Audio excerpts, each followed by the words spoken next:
மிதுன ராசிக்கு இந்த ராகு கேது பெயர்ச்சி என்ன நன்மையை முதல்ல செய்யும் அப்படின்னா, உங்களுடைய பல திறமைகளை நீங்கள் கூர்தீட்டி அதை எக்ஸ்போஸ் பண்ணி காட்டக்கூடிய ஒரு காலகட்டம்.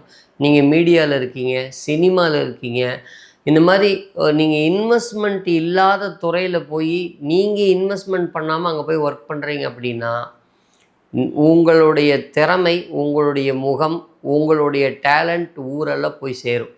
இது இன்வெஸ்ட்மெண்ட் இல்லாமல் செய்யக்கூடிய துறையில் இருக்கிறவங்க எல்லாத்துக்குமே உங்கள் நாலேஜை மட்டுமே, உங்களுடைய அறிவை மட்டுமே நம்பி செயல்படக்கூடிய துறையில் இருக்கக்கூடியவங்களுக்கு ஒரு மிகப்பெரிய ஒரு அதிர்ஷ்டம் கண்டிப்பாக உங்கள் திறமை வெளிப்படும். அதில் எந்த விதமான மாற்றம் இல்லை. முதலீட்டு தொழில் செய்கிறவங்க ரொம்ப சர்வ ஜாக்கிரதையாக இருக்கணும். தொழில் அப்படி தடுமாற வச்சிரும் உங்களை. பணமே நீங்கள் எடுக்க முடியாது. தொழில் அப்படியே மாட்டிக்கிட்டு தொழில் செய்ய முடியுமா செய்ய முடியாதான்னு பொருளாதார கஷ்டம் பேய் ஆட்டம் போட்டுரும்.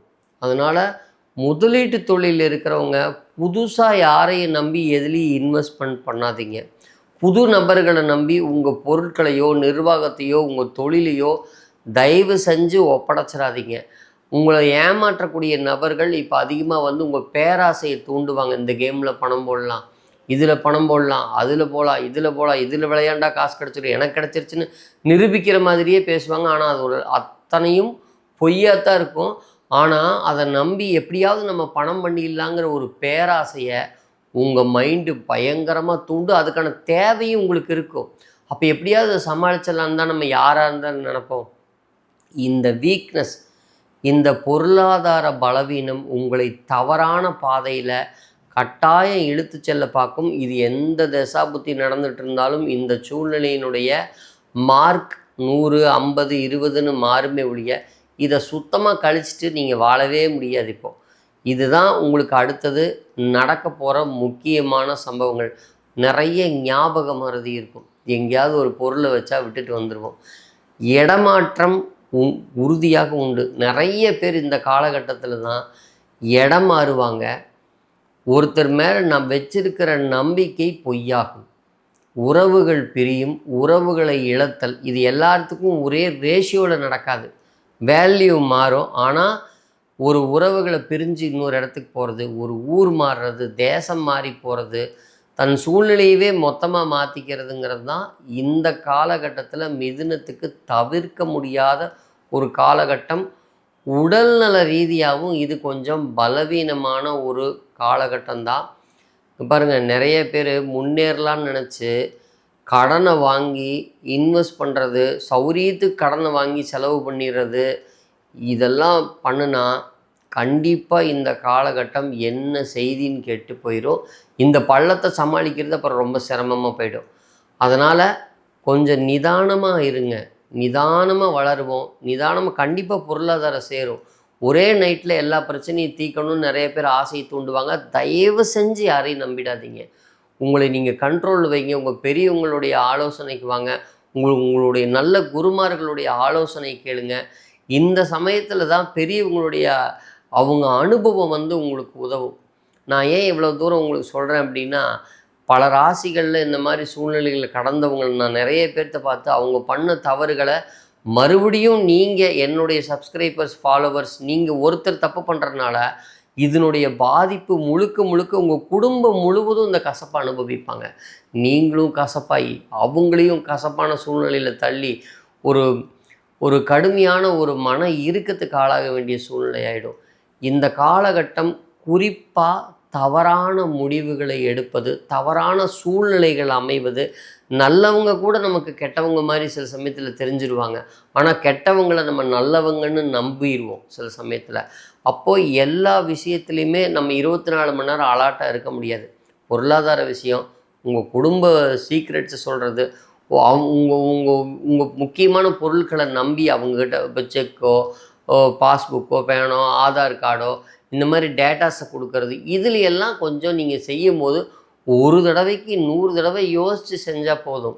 அதே மாதிரி ஒருத்தர் தொழில் பண்ணி நான் பெரிய சக்ஸஸ் ஆகிட்டேன் அப்படின்னு சொல்லி வருவாங்க.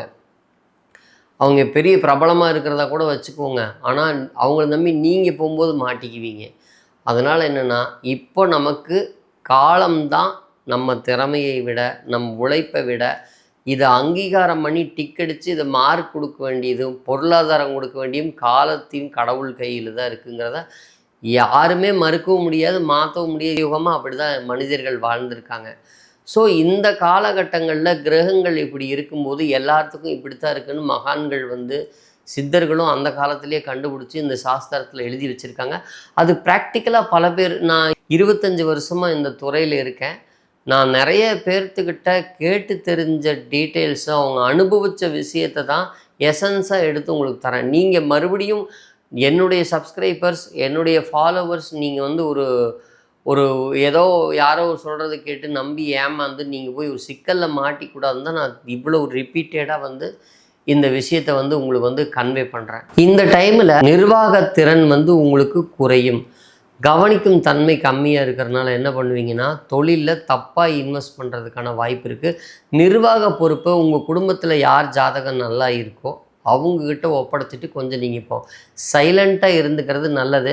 ஆனால் கொஞ்சம் மனசுக்கு பாதிப்பாக தான் இருக்கும், வேறு வழி இல்லை. நம்ம கிரகம் ஒத்துழைக்காத போது எப்பேற்பட்ட புத்திசாலியும் காலம் கை கொடுத்தாதான் அவன் வெற்றியாளர், இல்லைன்னா இல்லை. சரி, இதையெல்லாம் சைலண்ட் பண்ணி ஓரளவுக்கு நம்ம பெரிய காயம் இல்லாமல் இந்த பீரியடை இறைவன் காலை பிடிச்சிக்கிட்டு எப்படி தப்பிக்கிறது அப்படின்னா, திருநாகேஸ்வரம் அப்படிங்கிற நாகநாத சுவாமி கோயிலுக்கு ஒரு புதன்கிழமை அன்னைக்கு போங்க. அங்கே போயிட்டு சுவாமியும் அம்பாளுக்கும் உங்களுக்கு என்ன முடியுமோ அப்படி வழிபாடு பண்ணுங்க. எவ்வளோ உங்கள் மனசும், நீங்கள் உங்களுக்கு என்ன வரம் வேணுமோ எப்படியோ, அல்லது உங்கள் மனசை ஒப்படைங்க. அதை விட பெரிய விஷயம் ஒரு பொருள்களில் கிடையாது. என்னை பொறுத்தளவு ஆத்மார்த்தமாக பார்வதி பரமேஸ்வரன்ட்டு திருநாகேஸ்வரத்தில் சரணடைஞ்சிருங்க. இறைவா, என் மனதை கட்டுப்படுத்தி கொடு, என் மனதை ஒரு நிலையில் இருக்கிறதுக்கான உதவியை செய், என் கர்மாவை தடுத்து நிறுத்தி என்னை காப்பாற்றுன்னு மனதார பதிகம் பாடுங்க. அன்னைக்கு சாயந்தரம் அந்த மடப்பள்ளியில் சொல்லி நல்ல இனிப்பான பாயாசம் போட சொல்லி ஒரு 100 பேருக்கு அந்த பாயாச தானம் பண்ணிட்டு வாங்க. மிகச்சிறந்த மிக அற்புதமான ஒரு பலன் கிடைக்கும். இந்த பலன் சோசியல் மீடியாவில் இருக்கக்கூடியவங்களுக்கெல்லாம் புகழினுடைய உச்சத்துக்கே கொண்டே விடும். கண்டிப்பாக பிற்காலத்தில் இது ஒரு பொருளாதாரம் பண்ணுறதுக்கான பாதை அமைச்சு கொடுக்கும். அதே மாதிரி ஸ்ரீரங்க பெருமாளை வெள்ளிக்கிழமை அன்னைக்கு அதிகாலை விஸ்வரூப தரிசனம் பார்த்து அங்கே உங்களால் என்ன இனிப்பு பொருட்கள் முடியுமோ அதை ராமானுஜர் சந்நிதியில் அமர்ந்து தியானம் பண்ணிவிட்டு தீபம் போட்டுட்டு வர்றவங்களுக்கு, அந்த இல்லாதவங்களுக்கு இனிப்பு பொருட்களை தானமாக கொடுத்துட்டு வாங்க. முடிந்தால் ஊனமான சகோதர சகோதரிகள் யாராவது இருந்தாங்கன்னா அவங்களுக்கு கொடுங்க. மிகச்சிறந்த பலன். இந்த காலகட்டத்தை காயமில்லாமல் உங்கள் குடும்பம் கிராஸ் பண்ணி வரதை நீங்கள் கண்ணு முன்னாடி பார்ப்பீங்க. நீங்கள் கவனமாக இருந்துட்டால் இந்த காலம் கூட உங்களுக்கு ஒரு அமைதியான நல்ல காலகட்டமே.